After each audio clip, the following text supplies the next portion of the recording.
U.S. veterans reunite with Vietnamese lover and son after 45 years. The dusty village lanes of post-war Vietnam, a little boy stood out like a secret the world couldn't keep. His skin was too pale, his features too sharp, a stark contrast to the sun-worn faces of those around him. Every morning, his mother would scoop mud from the fields and rub it gently across his arms and cheeks. She wasn't trying to hurt him. She was trying to protect him from whispers, from judgment, from the world. That boy was Van Nguyen. He was born in Pleiku, a rugged highland town that had once echoed with the thunder of helicopters and boots. His mother, Dua Tran, raised him in silence about his origins. She had been married once before and, after the war, reunited with her husband and had 6 more children. But Van was different. He belonged to a story that had been buried beneath layers of memory and loss, a story she never dared to speak of. "Growing up, I always knew I was different," Van would later say, "but I didn't know why." The only clue he had to the missing half of himself was his own reflection, and though no one dared ask, everyone could see. He was Amerasian, a child born of war, a child born between 2 worlds that once tore each other apart. His mother never spoke his father's name. She never told him why he left, or if he even knew Van existed. That silence was a wound Van carried well into adulthood. Years passed, the war faded into textbooks and documentaries, but its ghosts lingered in families like Van's. Then, in the late 1980s, a new chapter began. The U.S. Congress passed the Amerasian Homecoming Act, granting green cards to children like Van, those born to American soldiers and Vietnamese women during the war. That was the first time his mother said the words that would change everything. "You can go to America because your father is American." It took 7 years of paperwork, waiting, and uncertainty. But in 1992, at the age of 15, Van Nguyen landed in America, a stranger in a strange land, armed with little more than a name and a longing, a name, a friend, and a door that opened. In Albany, New York, Van started from the bottom. He washed dishes in the back of a Vietnamese restaurant, working long hours for small pay. But he watched, listened, and learned. The kitchen became his classroom, and the sizzle of oil in a hot pan became his music. Eventually, he earned his place behind the stove. Then, with years of hard work and unyielding determination, he opened his own Vietnamese food shop. It became a haven of flavor and memory, a place where pho simmered and stories slowly unfolded. But even as his new life flourished, a part of Van still searched. The only clue he had about his father was a name, Garner.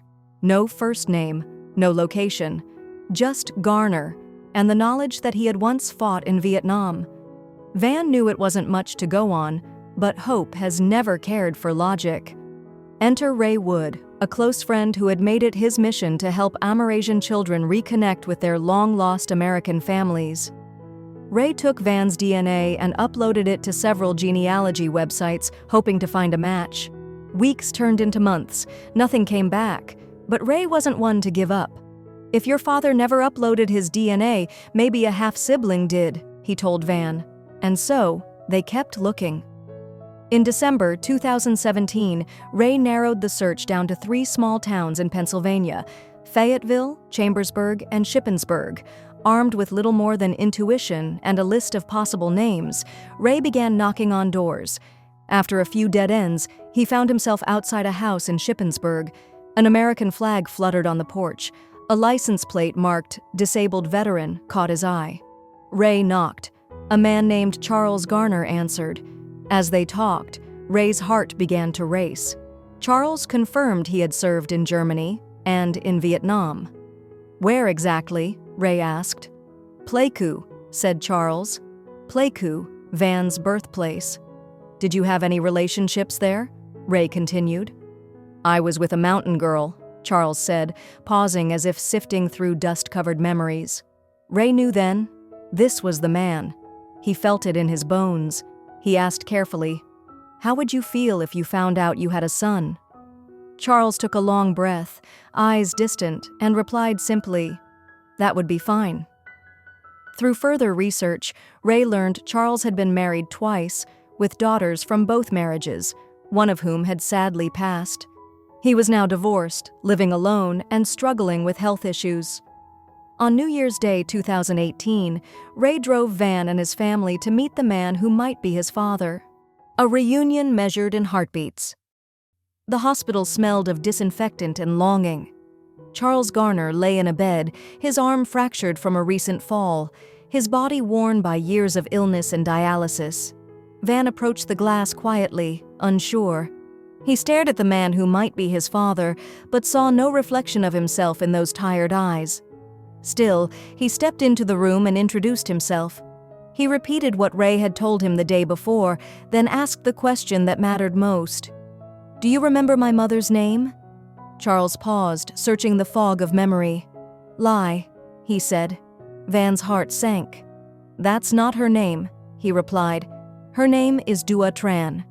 That night, Van called his mother and told her everything, his hope, his doubt, that name, Lie. She was silent for a moment. Then she said something that made his heart stop. "He used to call me Lie." The next day, Van returned to the hospital.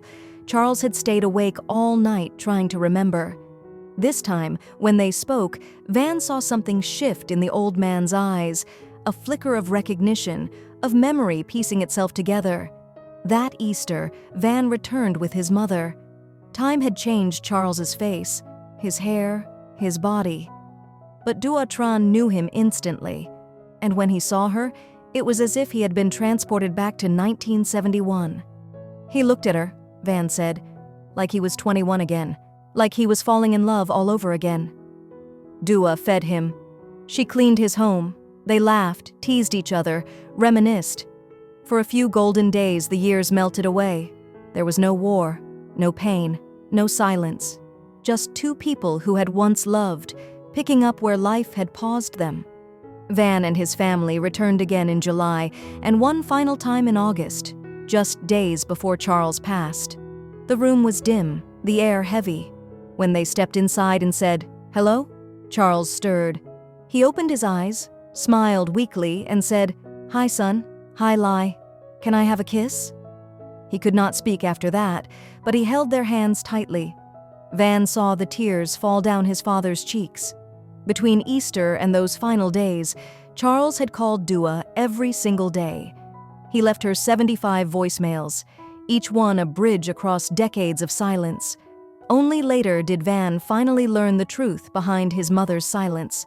Decades ago, she had promised to go to America with Charles, but one day she saw a photo in his wallet, him, a woman, and 2 young children.